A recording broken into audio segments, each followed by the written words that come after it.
Hello and welcome to Love Thy Lawyer, where we talk to real lawyers about their lives in and out of the practice of law, how they got to be lawyers, and what their experience has been. I'm Louis Goodman, the host of the show, and yes, I'm a lawyer. Nobody's perfect. He deals with complex civil litigation. That includes commercial, business, and complex family law matters. He has extensive trial and arbitration experience. He is a native Californian, and given that, it is perhaps unsurprising that he's always seen in a great car. Wallace Doolittle, welcome to Love Thy Lawyer. Thanks, Louis.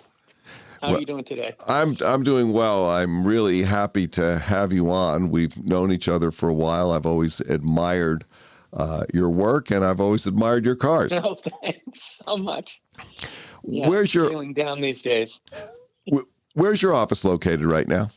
1260. Well, I have offices in San Francisco, Orange County, Chicago, and Hayward, California.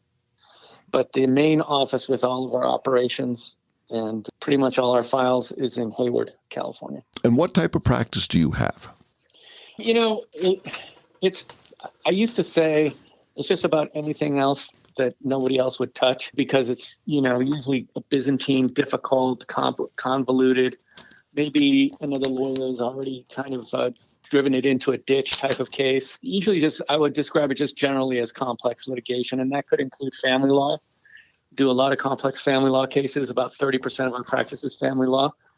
Or that could include intellectual property, trade secret, or, complex business litigation. Anything where there's a lot to kind of unpack and sort out. That's kind of what we. How long have you been practicing? I think it's 30 years now. It's hard to believe, but yeah, 30 years. Where are you from originally? I was born in LA. I'm a California boy. So I was born in LA, and my parents moved to Northern California when I was quite young, and having some of my most formative years in the Monterey Peninsula area. Is that where you went to high school? Yeah, I went to Pacific Grove High School. How was that experience? It was okay for the first couple of years. I was very into sports, and I, really enjoyed a lot of success there. But, after a while, the pressure and just the constant training just wore on me, and I ended up kind of, being a little bit disillusioned with it. And so I left high school early to go to college. So how did you work getting out of high school? Or? I just took it wasn't the GED. There was something else called the proficiency exam at the time. I was just done with high school when I was 17. So I just said, okay, I'm taking this exam. See ya. And I went to a community college for a while, and then I went to a state university. Which one? Well, I started out at San Diego State, and I wasn't that crazy about it. So I packed my bags again and applied to San Francisco State, and that's where I graduated. Did you like being in San Francisco? San Francisco is an amazing place. It has been for a long time. When I moved here in 1981, it was, clearly quite different from what it is today. The population was actually much less at the time. Money was not as, gigantic. Tech wasn't really a factor at that point. And it just was an amazing city to get around in as a college student and after being in college. Now, you graduated then from San Francisco State. Did you immediately go to law school, or did you do something? I just took about a year off. Maybe call it a gap year if you want, or whatever. I graduated in January 1985 from San Francisco State, and I didn't go to law school until August 1986. So I basically worked as a kind of paralegal / file clerk at a law firm in San Francisco, and basically had a lot of fun during that. Is that what prompted you to go to law school? There are a couple of things that occurred that kind of convinced me that I might have that calling. The first one was my sister when I was about 10 years old, when I was arguing with my little brother in a way that she thought was very lawyerly. She just said, Wallace, this is my older sister. She was 14 and I was 10. She said, Wallace, you are going to have to be a lawyer. And that stuck in my head. And then when I was at San Diego State, I befriended a guy that was in the same apartment complex as I was. And he and I spent a lot of time together, doing writing and comparing our poetry and writing and just talking about philosophy and politics and everything else. And he at one point just said, look, you better go to law school. It just seems like the perfect place for you. Where did you go to law school? I went to DePaul in Chicago. I ended up in Chicago because I was working as a paralegal. Oh, this all comes back. Remember, we're decades back here. Now I'm starting to remember. I was working as a legal assistant at Sears Securities Corporation in their legal department. And so I just applied to all the law schools in the Chicago area. And I got into a number of them, but I chose DePaul as the best one that I got into. And as it turns out, it was a very good school. Well, what did you think about being in law school? Well, being kind of the cynical type, I didn't really, appreciate the Socratic teaching method and all of the typical things that we used to read about in 1L, I guess, what it was called, or the paper chase. I just wasn't into that very much. So, I maintain a healthy skepticism of the whole process. When you graduated from law school, what bar did you decide to take? I took the Illinois bar and the California bar. I'm a member in both. Did you take them at, essentially the same time? No, I took the Illinois bar. Well, here we're going back to, I can kind of get into this a little bit more. After I graduated from law school, I kind of still at the time wanted to, before I jumped into being a lawyer and the tremendous responsibilities of being a lawyer, I took a couple of years off and basically played music in a band and played sometimes open mic, blues jams and stuff in Chicago. And I really, at that point, thought, I'm not going to waste these last moments of my youth, slaving in a law firm. So I took a couple more years off and did that. But in 91 and 92, I took the Illinois and then the California bars. And, kind of the switch was flipped and I got, 1,000% into my law career. Well, before we get into your law career, being in Chicago and playing the blues, that's just classic, isn't it? Yeah, it was fun.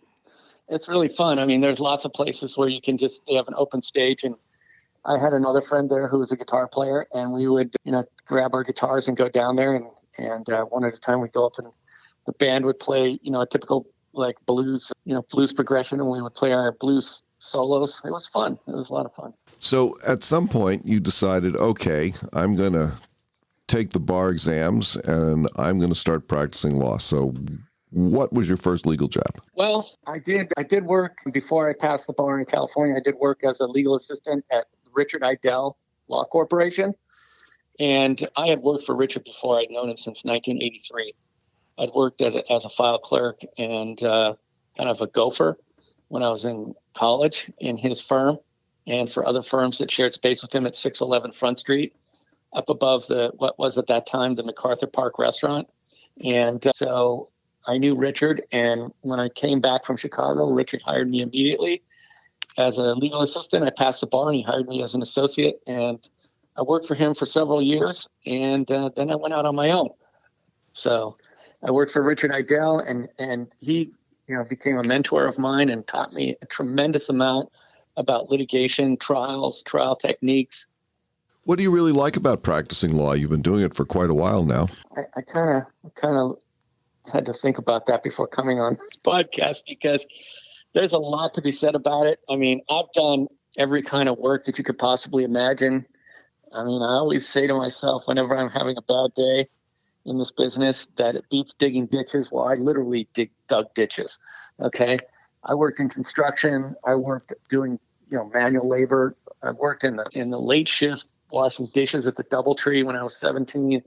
Done a lot of stuff that's not as fun as practicing. Practicing law is great when, you're kind of in harmony with opposing counsel and judges and clients, and everyone understands that we're here to find a resolution to a problem that has to be resolved in a civilized way. And then there's a result that maybe not makes everybody happy, but at least achieve some sort of justice. Unfortunately, that's not always the case, but that's when I know that the practice of law is something that I really appreciate. And that's when I'm helping people. And I see people who are actually helped out of a jam. It's not always the case, though, in this business. Yeah, sometimes things get kind of warlike, don't they? Warlike, but you always have to think of what is this kind of milieu that I'm in. I'm not here in a lawsuit or a divorce representing a party because, that party was completely functional. Okay. Right. They are dysfunctional by definition, and they come to us after the dysfunction reaches a chaotic level.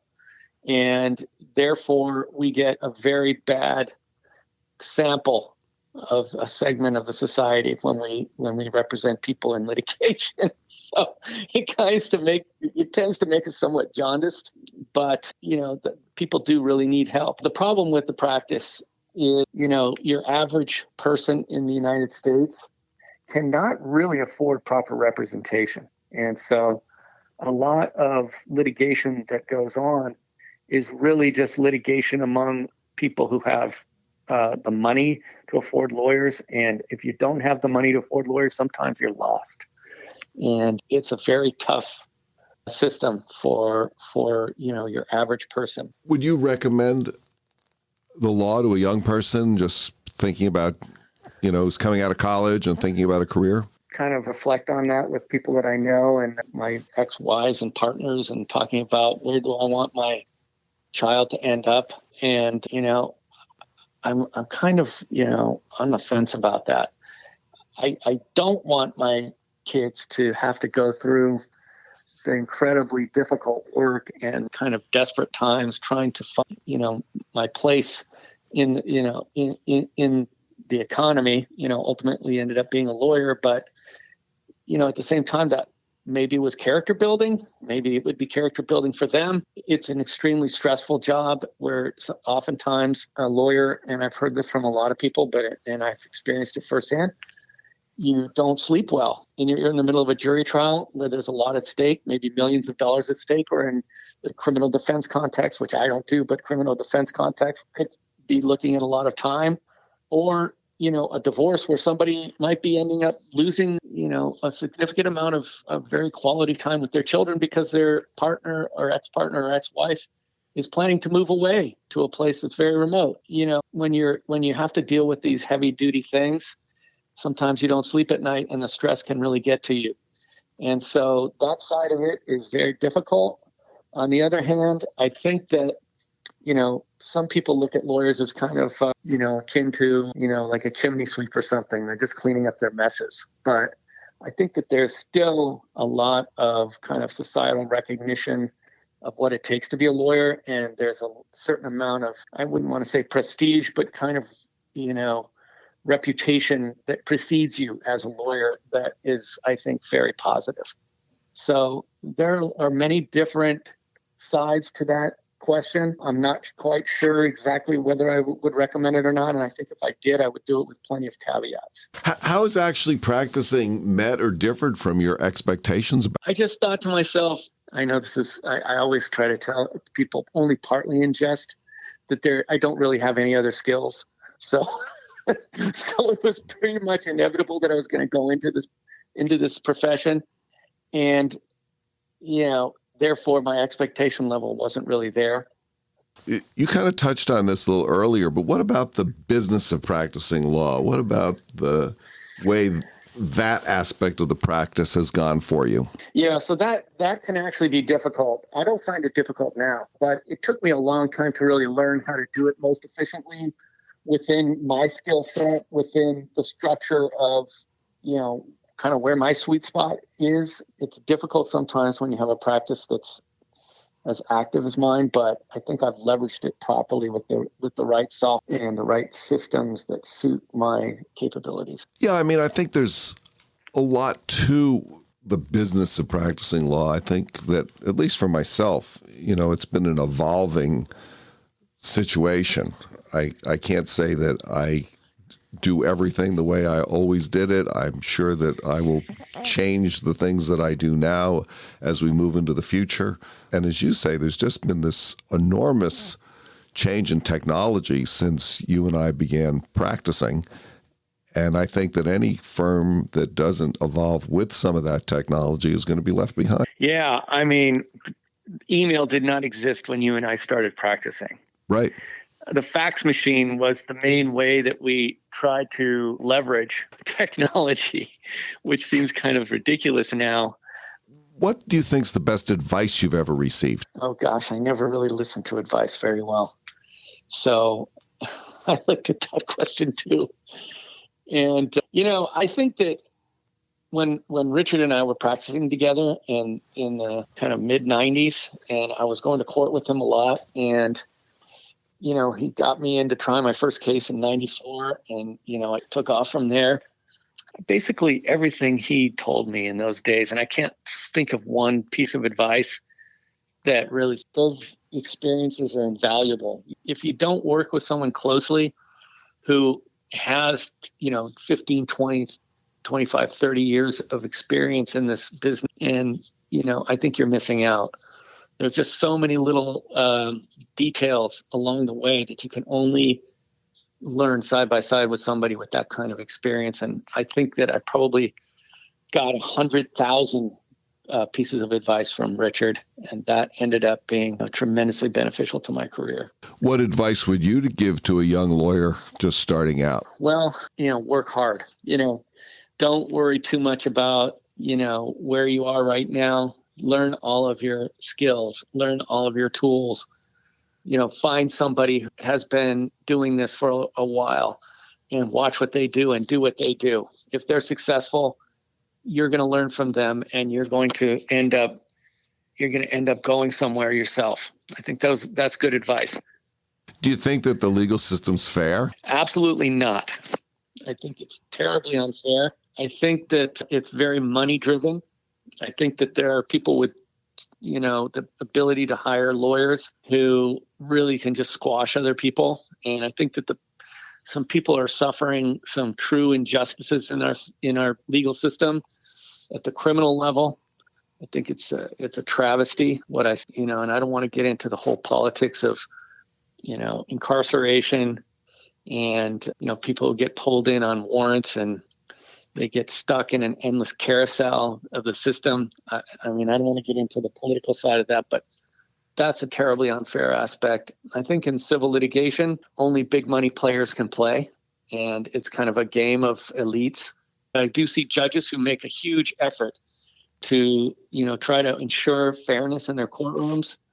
What sort of things do you do to try and keep your sanity as a practicing lawyer in terms of recreation? Yeah, I'm trying to make sure that I get out and ride my bike as much as possible, try to get some endorphins going. Otherwise, the anxiety takes over. I also play music. I play and record music.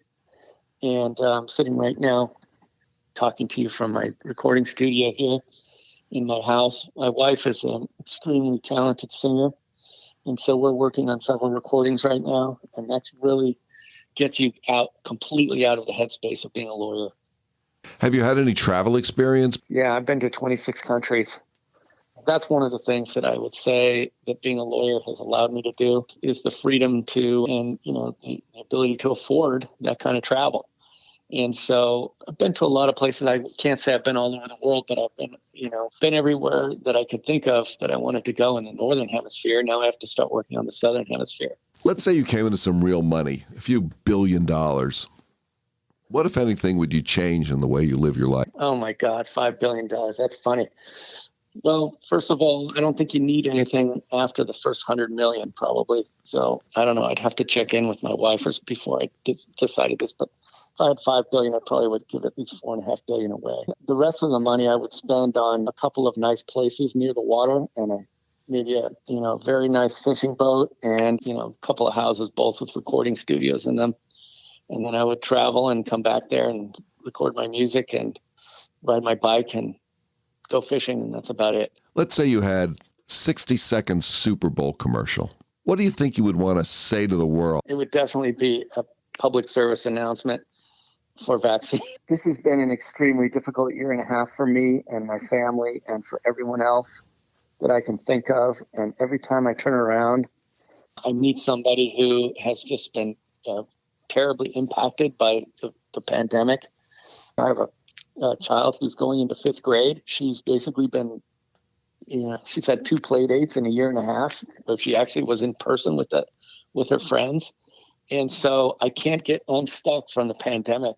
Wallace Doolittle, thank you so much for joining me today on the Love Thy Lawyer podcast. It's been a pleasure to talk to you. Yeah, Louis, thanks for having me, and I really appreciate the opportunity to talk to you about these issues. And one good thing about it is it really made me think more about some of it, and that's a good thing. That's it for today's episode of Love Thy Lawyer. If you enjoyed listening, please share it with a friend and subscribe to the podcast. If you have comments or suggestions, send me an email. I promise I'll respond.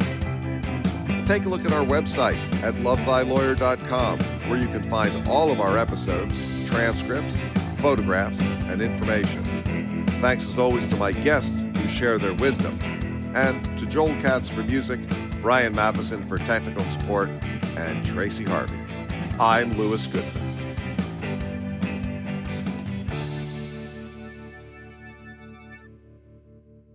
It's interesting. I actually looked at that question ahead of time. That's why I send these questions out, is so that you can look at it. Hard about that.